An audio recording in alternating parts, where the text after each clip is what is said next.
way back, I'd say in the 60s sometime, the Ely Igloo Snowmobile Club and the Winton Driftbusters Snowmobile Club got together with the Canadian Sno-Hos, I believe you all are called. And they had a ride through the parks. You would go through the Boundary Waters canoe area and you'd go through Quetico Provincial Park. And those folks had an annual ride. Every year they did this ride. And now we have this opportunity to do a loop trail because it's illegal to ride through the parks.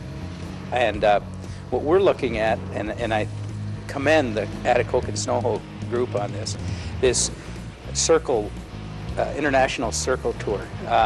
I think it's just great. I mean, when we found out about it, we're like, let's do this. This is something Ely can attach itself to. It's anywhere from a 3 to a 5, 6, any number of days you want to do the tour for snowmobilers if they're really looking for an adventure and beautiful, a breathtakingly beautiful ride. I mean, you're going to go through lakes and portages and even a little logging area. I mean, I think it's great to see the diversity of forests. You go through mature forests, you go through area where it's growing and growth, you'll see wildlife. I think it's an opportunity now for folks to really, a great cross-section of how we live up here and what we live in. The Circle Tour is a beauty and warrants more coverage. Join us again in another episode as we take in some more awesome riding and head back into Canada and Sunset Country. On today's show, we continue our Circle Tour around Quetico Provincial Park. Day 1 took us from Atikokan, Ontario to Ely, Minnesota. Today we are heading for the Grand Marais area and the Nor'Wester Lodge. You're on the state trails then, and the trails are good there. They're always groomed. However, there is quite a bit of traffic on those trails, so you'll be encountering lots of snowmobilers.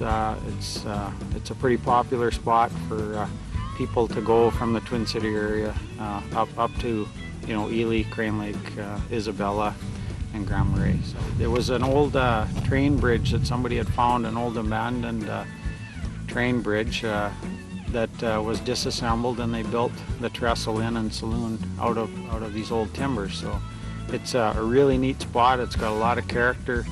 The people that manage it and work there, they're all real friendly, real courteous. You definitely need to stop at the trestle and check it out and get something to eat, and it's right on the trail. The trails in this part of Minnesota were well groomed and wide. We didn't experience any high traffic, but we're told that in high season this area can be busy. Along the way you are sure to see deer and maybe even a bald eagle or two. Minnesotans really like to cater to sledders. After a great day on the trails and some of the best sunsets we'd ever seen, we stopped at the Nor'Wester Lodge.